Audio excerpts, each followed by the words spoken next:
Hello everyone. So today's we are going to study about translation. That means protein synthesis. So first step what happened is the activation of the amino acid.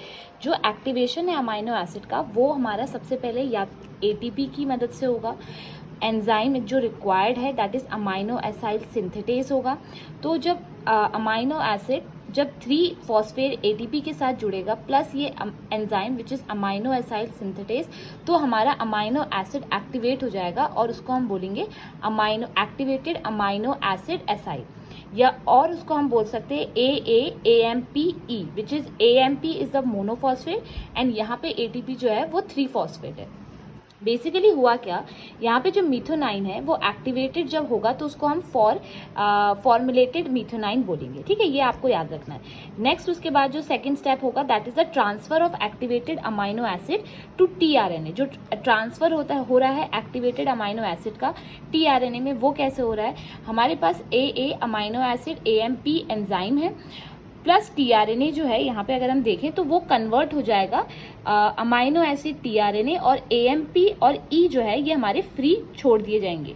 ठीक है, हमें पता है ये इसका 3OH AA binding site है, ये इसका 5 एंड है जहाँ पे फॉस्फेट जुड़ेगा, ये इसका एंटी कोडॉन लूप है. ठीक है, थर्ड स्टेप जो है जहाँ पे एक्चुअल प्रोटीन सिंथेसिस हो रहा है that is the assembly of ribosomal सब यूनिट. ठीक है, हमें पता है यूकैरियोट्स में 80S होता है 50 + 40, और प्रोकैरियोटिक में 70S होता है विच इज 50 और 30. स्मॉलर सब यूनिट और लार्ज सब यूनिट होती है. स्मॉलर सब यूनिट का काम है कि mRNA की बाइंडिंग साइट करना.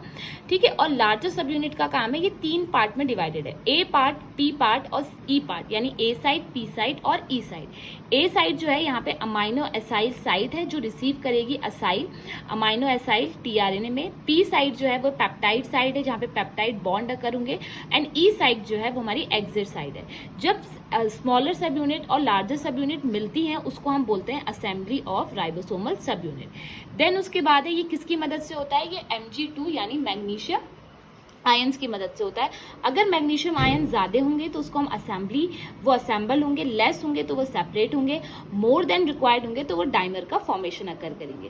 थर्ड क्या बोलते हैं, एक्चुअल प्रोटीन सिंथेसिस का सेकंड स्टेप है अटैचमेंट ऑफ mRNA, और इसी पूरे सब यूनिट में यहाँ पे हमारा mRNA आ जाएगा.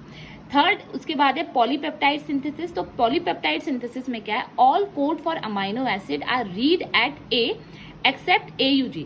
सारे के सारे जो कोड्स हैं अमाइनो एसिड के वो रीड होंगे A में except AUG which is a initiator codon. ठीक है, और ये जो है ये AUG हमारा P साइट में आएगा और कोड किसके लिए करेगा, मिथोनाइन के लिए. फिर यहाँ पे जो है कोडिंग स्टार्ट होगी.